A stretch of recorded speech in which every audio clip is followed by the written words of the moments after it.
อุตุเตือนนครหลวงเวียงจันทน์แขวงเวียงจันทน์บริคำไซและคำมวนจะมีฝนตกหนักกว่า 70% ของพื้นที่กรมอุตุนิยมและอุทกศาสตร์พยากรณ์อากาศวันที่27มิถุนายน2025ว่า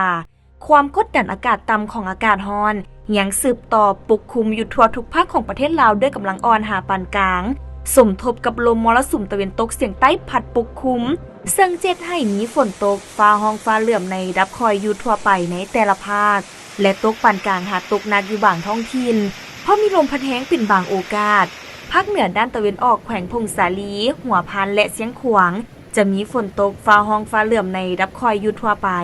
และตกในดับปานกลางหาตกหนักอยู่บางท้องถิ่นเพราะมีลมพัดแรงเป็นบางโอกาสหรือนาทีการปกคลุมของฝนเท่ากับ 50% ของภาคอุณหภูมิในระหว่าง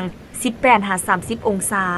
ภาคเหนือด้านตะวันตกแขวงหลวงน้ำทาบ่อแก้วอุดมไซหลวงพระบางและไซยะบุรี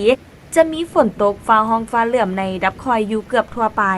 และตกในดับปานกลางหาตกหนักอยู่บางท้องถิ่นเพราะมีลมพัดแรงเป็นบางโอกาสหรือนาทีการปกคลุมของฝนเท่ากับ 50% ของภาคอุณหภูมิในระหว่าง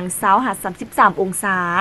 นครหลวงเวียงจันทน์จะมีฝนตกฟ้าห้องฟ้าเหลื่อมในดับคอยหาปานกลางและตกหนักอยู่บางบริเวณเพราะมีลมพัดแรงเป็นบางโอกาสหรือนาทีการปกคลุมของฝนเท่ากับ 55% อุณหภูมิในระหว่าง26-30 องศาภาคกลางแขวงเวียงจันทน์บริคำไซคำมวนและสวรรณเขตจะมีฝนตกฟ้าห้องฟ้าเหลื่อมในดับคอยอยู่เกือบทั่วไป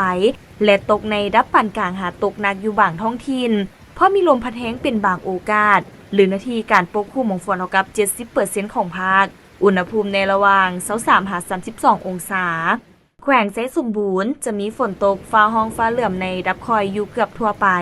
และจะตกในดับปานกลางอยู่บางท้องถิ่นหรือนาทีการปกคลุมของฝนเท่ากับ 50% อุณหภูมิในระหว่าง19-28 องศาภาคใต้แขวงสารวันจำปาสักเซกองและอัตตปือจะมีฝนตกฟ้าห้องฟ้าเหลื่อมในดับคอยอยู่เกือบทั่วไป